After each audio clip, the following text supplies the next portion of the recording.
Luffy révèle son pouvoir spécial et va chambouler One Piece. Contre qui? Contre Saturne, a.k.a. Paturne. C'est parti. Se voit, ça se sent et la tension ne fait qu'augmenter à chaque Ouais, chapitre pour Goji notre plus grand bonheur. Mais il y a toujours plein de mystères. Quel est ce... Attendez, je vais remettre vite fait en arrière. Egghead approche Attention, est-ce que vous êtes prêts? de la fin. Ça se voit, ça arrive. Et la tension ne fait Ouais. qu'augmenter. Voilà, tout ce que j'aime.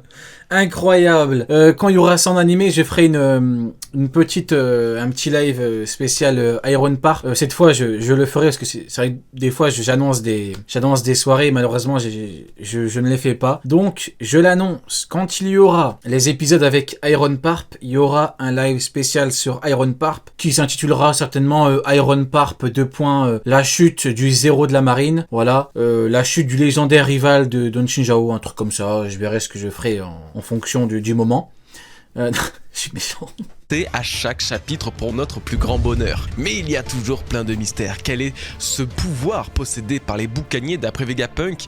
Eh bien, j'ai peut-être une idée ou deux à ce sujet. Encore plus intriguant, Luffy a disparu. Alors rassurez-vous, il n'est normalement pas très loin. Et si ma théorie... Mais du coup, j'ai pas dit ce qu'il y aura dans la soirée. Du coup, dans la soirée, il y aura... ce sera une soirée spéciale sur Iron Park. Ou peut-être qu'on regardera les épisodes. Et où, voilà, on parlera un petit peu de la vie de Garp. Il y aura des invités. Voilà, on parlera de sa vie, de son parcours, voilà, de tout ce qui a amené à sa défaite légendaire. Allez, c'est parti. Ouais, Goji! Le sujet se valide, son retour sera plus fracassant que jamais. Bienvenue dans cette review du chapitre 1104, les bros, prenez votre place et préparez-vous à voir One Piece sous un nouvel angle. Je vous invite à liker One Piece sous un nouvel angle, carrément. Et à vous abonner si vous souhaitez me soutenir gratuitement. Merci à vous et commençons dès à présent cette vidéo. Après 3 longues semaines de tension, de suspense, de chargement de Golden, Kuma l'a fait. L'esclave a frappé le Tenryubito. Saturne s'est fait... C'est vrai, hein, 3 semaines de chargement. C'est la patate qui a chargé le plus longtemps, je crois bien, de tous les temps. Je crois que c'est la patate, qui était chargée le plus longtemps, tout univers confondu. 3 semaines pour en arriver à la patate. Moi, je suis pas d'accord avec ceux qui disent que Kuma méritait de donner, entre guillemets, de taper beaucoup plus Saturne. Parce que je pense que la symbolique de la patate est bien, déjà t'as le parallèle avec Luffy, mais surtout, techniquement parlant, tu mets tout dans une patate, et je pense que c'est mieux, donc c'est très bien fait de la part d'Oda, et la patate est incroyable, hein. Maintenant, voilà, malheureusement, il y en a beaucoup qui voulaient un combat complet Kuma-Saturne, mais vous avez pas compris. Vous avez pas compris que c'est pas comme ça que ça marche, en fait. C'est Kuma, elle est là pour venger son truc, mais un combat complet, c'était pas vraiment envisageable, dans la mesure où c'est pas son rôle, à Kuma, de faire un combat comme ça. Surtout que Kuma, il vient en tant que robot finito, qui en peut plus, qui met tout dans une ultime tentative. C'est pas son rôle de combattre Saturne, enfin, ça n'a pas vraiment de sens. Il est en bonne et due forme par le giga Chad de son histoire. Les potes, prenez quelques secondes au calme pour apprécier ce moment délicieux, parce que la suite sera sûrement bien moins agréable. Profitez de cette double... Bien moins agréable? Qu'est-ce que tu nous réserves, Goji? Page magnifique et intense qu'Oda nous offre, vraiment. Mais il n'y a pas que de la baston dans One Piece. Si vous regardez cette review, ce n'est pas pour que je vous explique le combat, mais plutôt pour comprendre les subtilités d'ici. De toute façon, il n'y a pas vraiment de combat entre Kuma et Saturne. Bon, on en revient à ce que j'ai dit juste avant. Il n'y a pas trop à expliquer par rapport au combat, vu qu'il n'y a pas de combat, en fait. Il est dans chacune de ces pages. Enfin, plutôt, tenter de comprendre. Mais c'est vrai que ça aurait été intéressant d'avoir un point de vue par rapport à la puissance de Kuma, de Saturne et de Kizaru. C'est vrai que c'est quelque chose d'intéressant parce que c'est ce qui...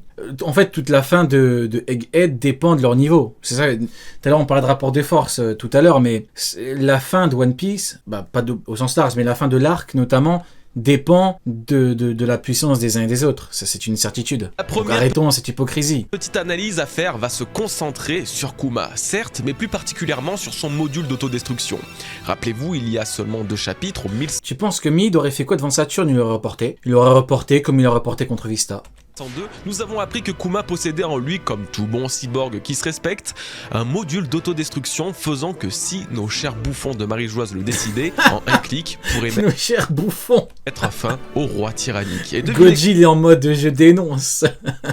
Il dénonce les doyens.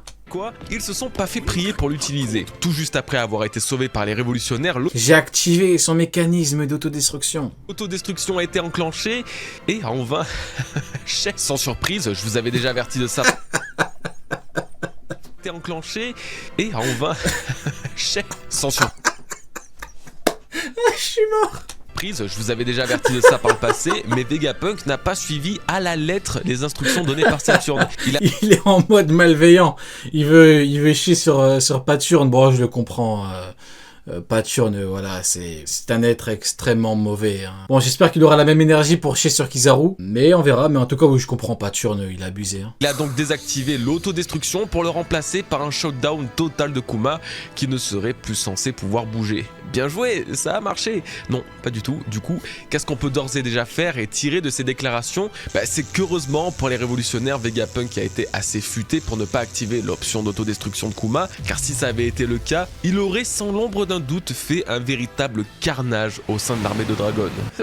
C'est passé à ça, hein. Bon, l'autre truc qui va nous intéresser, c'est de savoir si finalement Kuma a vraiment une bombe en lui. Oui, parce que bon, j'espère, hein, sinon je serais sur un nombre record de météorites détruites en quelques chapitres. Hein. Je vous avais dit il y a 2 reviews que Quoi, un record de théories fausses? Sur un nombre record de météorites détruites en quelques chapitres. Hein. Je vous avais dit il y a 2 reviews que la bombe à l'intérieur de Kuma servirait à remporter Saturne lors d'un sacrifice héroïque. Donc ce chapitre, bien qu'il peut... Ah, il avait dit qu'il allait utiliser la destruction de Kuma pour fumer Saturne. Ah ouais. Ouais, ça aurait été un petit peu comme avec ces 16 à l'époque. Ouais, où il y a d'autres exemples, hein, mais ouais, ok, ouais. Laisser sous-entendre que Kuma ne risque à aucun moment de péter comme une cocotte minute me laisse quand même penser que cette bombe, il a bel et bien en lui. Vegapunk n'a fait qu'empêcher son activation. Seul Kuma pourrait donc l'activer comme il lui sied, donc à la fin de Egghead, quand Luffy se fera capturer et quand Punk... Quand Luffy se fera capturer, Record s'envolera dans les airs. Vous allez voir, hein, une de mes théories se réalisera, c'est sûr et certain. Ouais, alors c'est cool, hein, mais... Ouais, ça aurait plus été Vegeta, Boo. Et d'ailleurs, il aurait pu se régénérer comme Boo. Effectivement, on aurait pu avoir comme le Big Bang de Vegeta, sauf que Boo du coup s'est régénéré, et Saturne, on aurait même pu avoir en fin d'arc, quand tout le monde est déjà parti par exemple sur Elbaf, un Saturne qui finalement se régénère. Ouais, on aurait pu avoir ce scénario. Effectivement, on aurait pu avoir ça. Ouais. Kuma n'a pas explosé, mais ça explique pas pourquoi il s'est mis à bouger d'un coup d'un seul. Te décourage pas, Goji. Il est dégoûté à cause des théories. Même trouve ça dingue qu'il a encore une volonté en lui au point où il y voit la manifestation de la puissante force de l'amour pour sa fille. Bon, ça c'est également ce que je vous avais dit pour le coup, et on l'avait tous compris, hein. Cependant, si on revient un petit peu en arrière, Saturne a dit avoir activé le module d'autodestruction de Kuma après que les révolutionnaires l'ont kidnappé. Or, c'est exactement après qu'il fut sauvé par les révolutionnaires que Kuma s'est mis à courir sans raison en direction de Egghead. C'est donc à se demander si cette activation censée le détruire, puis en réalité éteindre Kuma, ne l'a pas juste poussé à se rendre auprès de sa fille, comme si... Après, ce serait chiant un petit peu que le mec se fasse exploser, voilà. Ouais, moi finalement, je préférais sincèrement que ce mec reste en vie avec sa fille, voilà. J'ai envie de lui souhaiter du bien, Pumba. Donc vous, je ne sais pas, bon vous, je sais que pour une majorité d'entre vous, vous êtes mauvais. C'est ce qui vous caractérise d'ailleurs, hein, vous êtes extrêmement mauvais, vous voulez que tout le monde souffre. C'est pas grave, hein. On est, comme on dit. On ne se refait pas. Mais moi, j'ai envie d'être bienveillant avec lui. C'était l'accomplissement de son ultime volonté. De tout ce que Kuma aurait pu rêver, c'était juste d'être auprès de Finkies Vegeta. Bonnie. Et c'est donc ce qu'il a réalisé. Quant à Vegapunk, lui, il a prouvé une nouvelle fois sa bonne âme. Ah, regardez-moi ça. On peut pas lui souhaiter la mort. On peut pas regarder sa petite fille qui pleure. Lui, il est là en mode daron, il a traversé le monde et tout. S'il vous plaît, les mecs, s'il vous plaît, regardez. On peut pas lui souhaiter du mal, ce mec-là. Ce serait, comment dirais-je, inhumain. Armer Kuma et ainsi lui éviter de blesser et tuer en étant hors de contrôle. Pleurez, moi.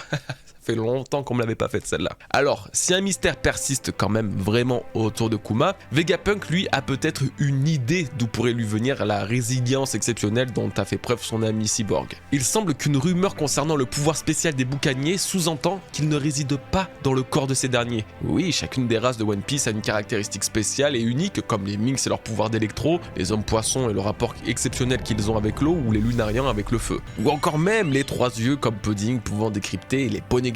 Les boucaniers ne sont pas en reste, en plus de leur robustesse. Voilà, regardez cet enfant qui souffre et dites-lui « Je te souhaite la mort ». Allez-y, c'est le mec qui fait un chantage émotionnel. Allez-y les mecs, vous lui dites Coco, je te souhaite la mort. Légendaire, ils semblent posséder une capacité à l'opposé de leur force physique. Pour moi, ce genre de révélation à demi-mot fait toujours la sensation d'une vraie bombe, car je sais qu'Oda rajoute chaque fois une pièce supplémentaire. Waouh, vous abusez. Oh, comment vous êtes mauvais, c'est une dinguerie. Oh, c'est grave d'être comme ça, les mecs.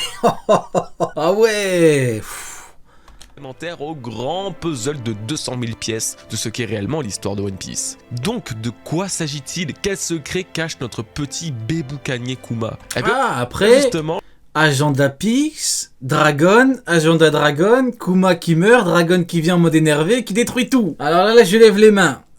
Alors là, si le malheur des uns peut faire le bonheur des autres, si la mort de Kuma peut faire mon bonheur de Pro Dragon, alors là je mange. Alors là je mange. Je lève les mains les mecs. Ça dépend. Il y a plusieurs possibilités, plusieurs scénarios envisageables. S'il meurt et que Dragon pète un câble, je mange 1000 fois. J'en parlais à l'instant, mais la tribu aux trois yeux est la seule connue à ce jour à avoir un pouvoir pas vraiment physique ni corporel. Certes, ils ont trois yeux, mais cet œil supplémentaire permet une certaine clairvoyance, une connaissance différente. Alors, je dois bien avouer que l'idée que les boucaniers soient en réalité la tribu aux trois yeux m'a bien chauffé, hein. Problème, Pudding ne ressemble en rien à une boucanier et Kuma n'a pas trois yeux. Ça bloque. Pourtant, le pouvoir des boucaniers doit être quelque chose dans ce style-là, puisque Vegapunk dit qu'il n'aurait jamais pu retrouver Bonnie, sauf si la rumeur dit vrai sur la particularité des boucaniers. C'est donc quelque chose que Kuma a ressenti, quelque chose qu'il a perçu d'une manière ou d'une autre. Je me suis dit qu'il fallait alors que j'établisse une petite liste des pouvoirs et des particularités dans One Piece, avec les avantages et les inconvénients qui ne se manifestent pas sous une forme visible et qui pourraient alors être liés au pouvoir de Kuma. Vous avez compris? Non? Vous inquiétez pas, ça va être très simple. Attention, ça va être par contre full théorie, avec des arguments plus ou moins satisfaisants, je préfère vous prévenir. On commence avec la voix de toute chose. Cette capacité particulièrement rare et encore très mystérieuse permet à celui qui la possède d'entendre ou de percevoir des sons et des voix. Oden, Roger, tout comme Luffy et Momonosuke. Oh,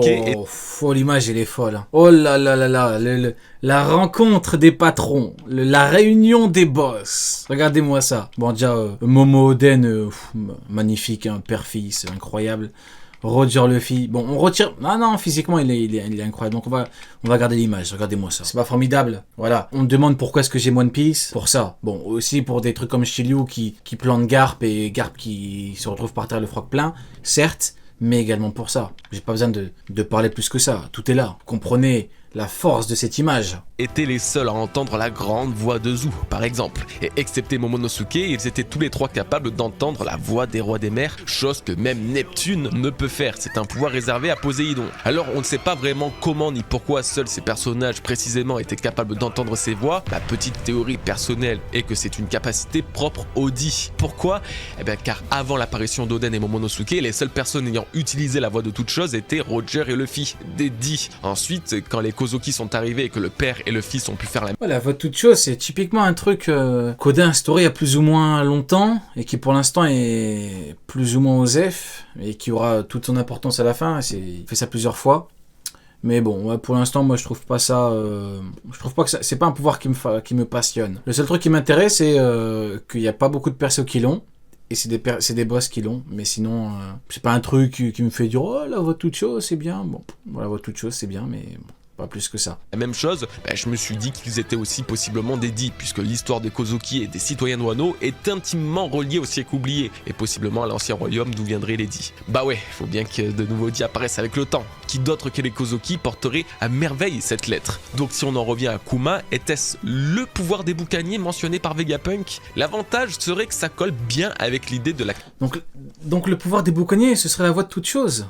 Capacité non physique mais innée qui aurait permis à Kuma de retrouver la position précise de sa fille. De plus, mais là c'est théorique de fou, je pense que les boucaniers sont une ancienne tribu qui portait le dit dans leur nom également. Ça collerait alors bien avec le reste de mon idée, faisant que ceux sensibles à la voix de toute chose sont les descendants de... Il y en a qui ont compris ou pas? J'ai pas trop compris. La particularité du coup des boucaniers, c'est d'entendre la voix de toute chose. Mais du coup, quel rapport avec le fait que Kuma ait pu aller au-delà du truc scientifique? Je comprends pas. Il y a quelqu'un qui a compris ou pas? J'ai pas trop compris le rapport. Ce clan, les porteurs de cette lettre. Donc oui, même si ce n'est pas... Bon, je crois que personne n'a compris. Vous êtes chiants les mecs. Mais de temps en temps, au moins, aidez-moi. Au moins de temps en temps les mecs, vous abusez. Exactement le cas. J'aime imaginer que le principe de la voix de toute chose puisse être le pouvoir d'une tribu voilà. comme les boucaniers. Et on en vient aux inconvénients. Déjà Kuma se trouvait sur la partie Ouais, donc c'est ça, donc c'est le pouvoir des... C'est la voix de toute chose, mais je comprends pas trop l'intérêt. La voix de toute chose, ça te permettrait de... Ah oui, non, d'accord, oui. En gros, il entendait la voix de toute chose, donc il entendait la voix de Bonnie, donc il était poussé par ça. D'accord, ok, ouais, je comprends.